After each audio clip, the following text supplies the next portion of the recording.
Hello दोस्तों, स्वागत करते हैं आपका अपने यूट्यूब चैनल अध्ययन एक्सप्रेस में। दोस्तों आज हम बाल विकास का प्रैक्टिस सेट 8 हल करेंगे, जिसमें हम मोस्ट इंपॉर्टेंट क्वेश्चंस की चर्चा करेंगे। इसलिए दोस्तों वीडियो को ध्यान से देखें और लास्ट तक जरूर देखें। और यदि चैनल पर पहली बार आए हैं तो चैनल को सब्सक्राइब कर लें और बेल आइकन प्रेस कर दें ताकि आपको समय से नोटिफिकेशन मिलता रहे। आइए दोस्तों शुरू करते हैं, देखते हैं पहला क्वेश्चन।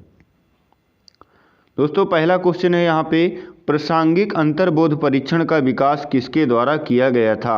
यानी TAT परीक्षण का विकास किसके द्वारा किया गया था? ऑप्शन में है साइमंड, होल्ट्जमैन, मुर्रे तथा वेलक। तो दोस्तों इसका राइट आंसर क्या हो जाएगा? इसका राइट आंसर हो जाएगा हमारा ऑप्शन नंबर सी, यानी TAT परीक्षण का विकास प्रोफेसर मुर्रे द्वारा किया गया था। ठीक है, कब किया गया था? सन 1935 में।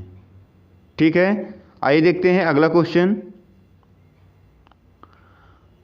अगला क्वेश्चन है दोस्तों, मनोविज्ञान का शिक्षा के क्षेत्र में सबसे बड़ा योगदान किस शिक्षा के विकास में है? विषय केंद्रित शिक्षा, शिक्षा केंद्रित शिक्षा, क्रिया केंद्रित शिक्षा या फिर बाल केंद्रित शिक्षा? तो दोस्तों मनोविज्ञान का शिक्षा के क्षेत्र में सबसे बड़ा योगदान किस शिक्षा के विकास में है? तो यह बाल केंद्रित शिक्षा के विकास में है। ठीक है दोस्तों, मनोविज्ञान के द्वारा ही शिक्षा के क्षेत्र में एक क्रांतिकारी परिवर्तन आया है, जिसके परिणाम स्वरूप बालक के व्यवहार को नियंत्रित करके उसको सकारात्मक दिशा प्रदान की जाती। ठीक है, इसलिए यहाँ पे ऑप्शन नंबर डी इसका राइट आंसर हो जाएगा। अगला क्वेश्चन देखेंगे। अगला क्वेश्चन है दोस्तों, निम्नलिखित में से कौन सा वृद्धि और विकास के सिद्धांतों से संबंधित नहीं है? निरंतरता का सिद्धांत, वर्गीकरण का सिद्धांत, समन्वय का सिद्धांत तथा व्यक्तिकता का सिद्धांत। तो दोस्तों कौन सा वृद्धि और विकास के सिद्धांतों से संबंधित नहीं है? तो यहाँ पे हमारा राइट आंसर क्या हो जाएगा? तो यहाँ पे हमारा राइट आंसर हो जाएगा वर्गीकरण का सिद्धांत, option number B. Option number B दोस्तों, यह वृद्धि और विकास के सिद्धांतों से संबंधित नहीं। ठीक है, आइए देखते हैं अगला क्वेश्चन। अगला क्वेश्चन है दोस्तों, कक्षा शिक्षण में पाठ प्रस्तावना सोपान सीखने के किस नियम पर आधारित है? प्रभाव का नियम, सादृश्यता का नियम, तत्परता का नियम या फिर साहचर्य का नियम? तो दोस्तों जो पाठ प्रस्तावना सोपान है सीखने के किस नियम पर आधारित है? तो यह सीखने के तत्परता के नियम पर आधारित है। ठीक है दोस्तों, तत्परता में कार्य करने की शक्ति निहित रहती है तथा साथ में तत्परता से सक्रियता भी बढ़ जाती है। ठीक है, यह नियम किसने दिया था? तो सीखने के ये नियम दोस्तों प्राथमिक नियम है, जिसको थॉर्नडाइक जी द्वारा दिया गया था। ठीक है, ऑप्शन नंबर सी यहाँ पे राइट आंसर हो जाएगा। अगला क्वेश्चन देखेंगे। संप्रत्यय निर्माण का प्रथम सोपान है सामान्यीकरण, विभेदीकरण, प्रत्यक्षीकरण या फिर पृथक्करण? तो दोस्तों संप्रत्यय निर्माण का पहला सोपान कौन सा है?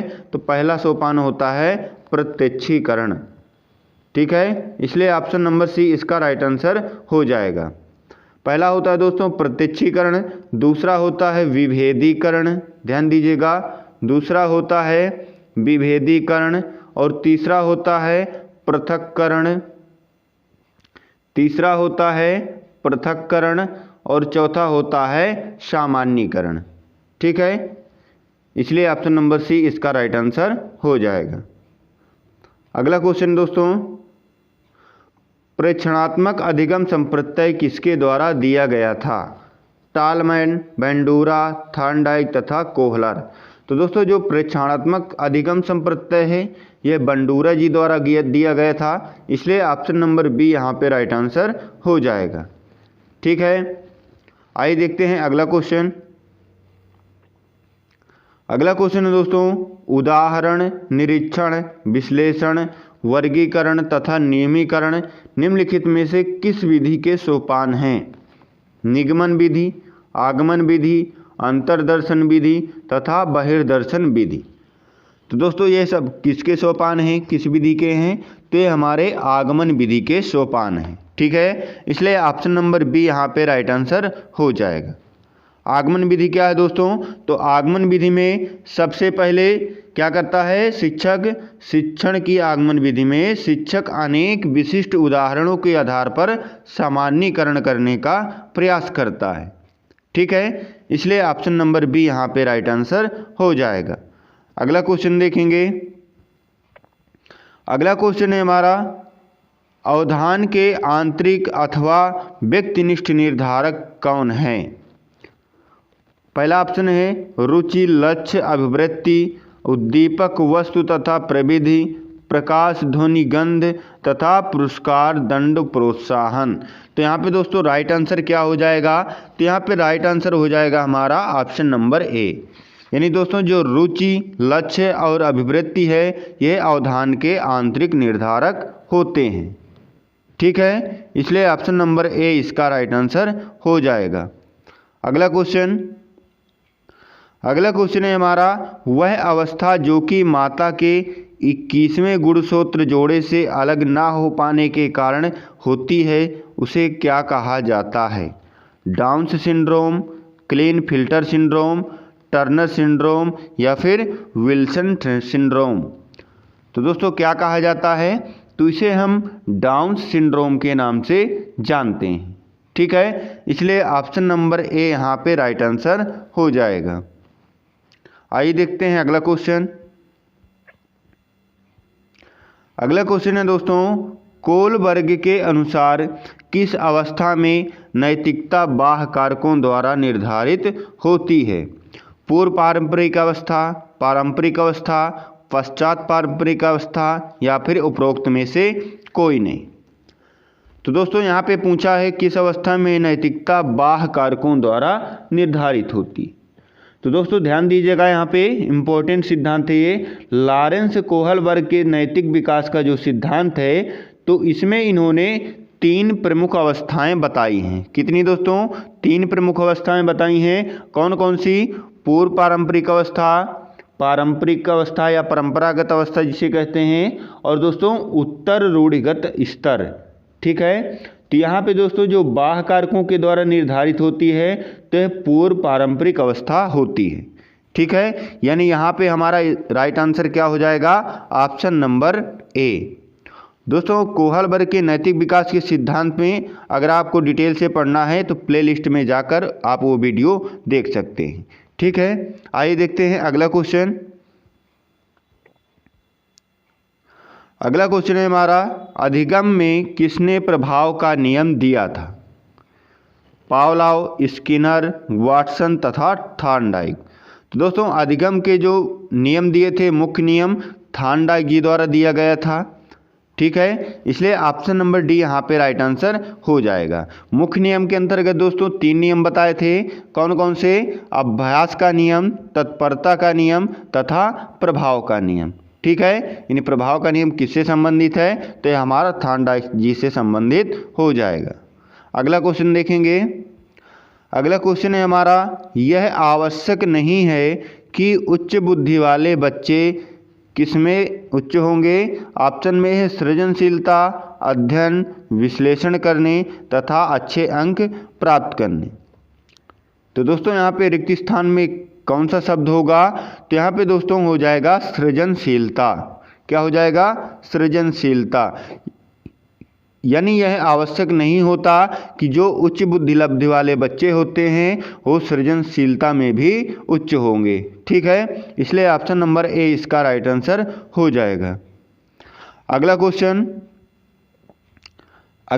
है दोस्तों, अंतर्दृष्टि द्वारा सीखने के सिद्धांत में कोहलर ने प्रयोग किया था। किस पर प्रयोग किया था? ऑप्शन में है कुत्ते पर, वनमानुषों पर, बिल्ली पर या फिर चूहों पर। तो दोस्तों जो अंतर्दृष्टि का सिद्धांत है जिसे हम सूझ का सिद्धांत भी कहते हैं, इसके प्रतिपादक कौन हैं? कोहलर जी हैं। तो इन्होंने दोस्तों वनमानुषों पर प्रयोग किया था, इसलिए ऑप्शन नंबर बी इसका राइट आंसर हो जाएगा। ठीक है, अगला क्वेश्चन है दोस्तों, विकास की किस अवस्था में बुद्धि का अधिकतम विकास होता है? बाल्यावस्था, शैशवावस्था, किशोरावस्था तथा प्रौढ़ावस्था। तो दोस्तों जो विकास की किस अवस्था में सबसे अधिक बुद्धि का विकास होता है, तो यह किशोरावस्था में होता है। ठीक है, इसलिए ऑप्शन नंबर सी दोस्तों इसका राइट आंसर हो जाएगा। आइए देखते हैं अगला क्वेश्चन। अगला क्वेश्चन है हमारा, अनुभव द्वारा व्यवहार में परिवर्तन क्या कहलाता है? स्मृति, सीखना, प्रेरणा तथा चिंतन। तो दोस्तों अनुभव द्वारा व्यवहार में परिवर्तन क्या कहलाता है? अधिगम कहलाता है, यानी सीखना कहलाता है। इसलिए ऑप्शन नंबर बी इसका राइट आंसर हो जाएगा। ठीक है, क्योंकि दोस्तों जैसे उदाहरण स्वरूप देखें, अगर यदि किसी बालक के सामने लाल मिर्ची रख दें तो वह जिज्ञासा के कारण मुंह में दबाता है और उसे काटते ही उसको तीखे होने का ज्ञान होता है और वो क्या करता है? रोने लगता है। इसलिए वह मिर्च को फेंक देता है। ठीक है, फिर उसके पास कभी भी नहीं जाता, यानी अनुभव द्वारा उसके व्यवहार में क्या हो जाता है? परिवर्तन हो जाता है। इसे हम अधिगम या सीखना कहते हैं। अगला क्वेश्चन है हमारा, एक परिस्थिति में अर्जित ज्ञान का दूसरी परिस्थिति में उपयोग क्या कहलाता है? सीखने की विधियां, सीखने का स्थानांतरण, सीखने में पठार या फिर सीखने में रुचि।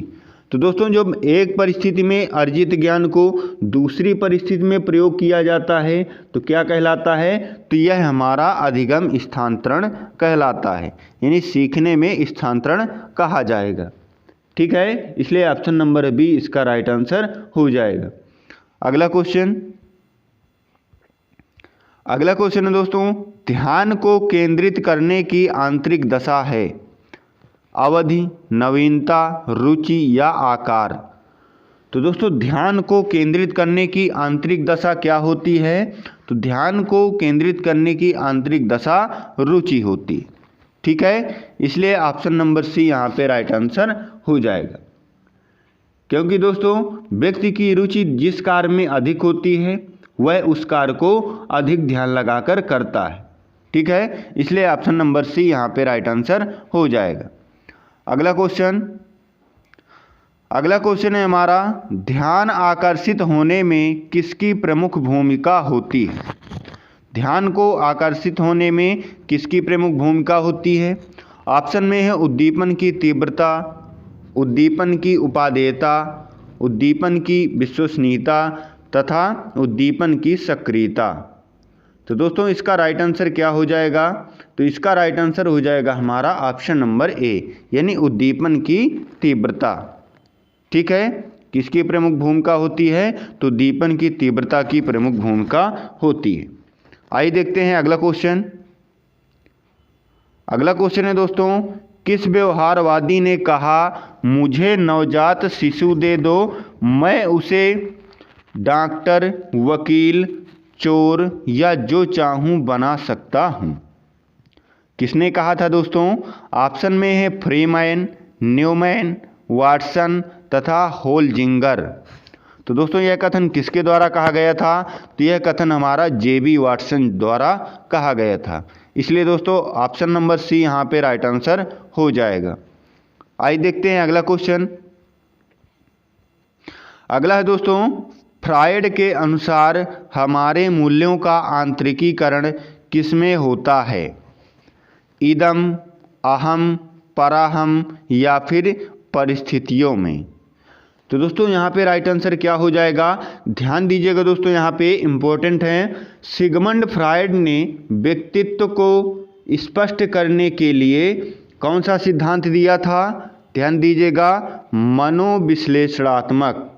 कौन सा? मनोविश्लेषणात्मक सिद्धांत दिया था।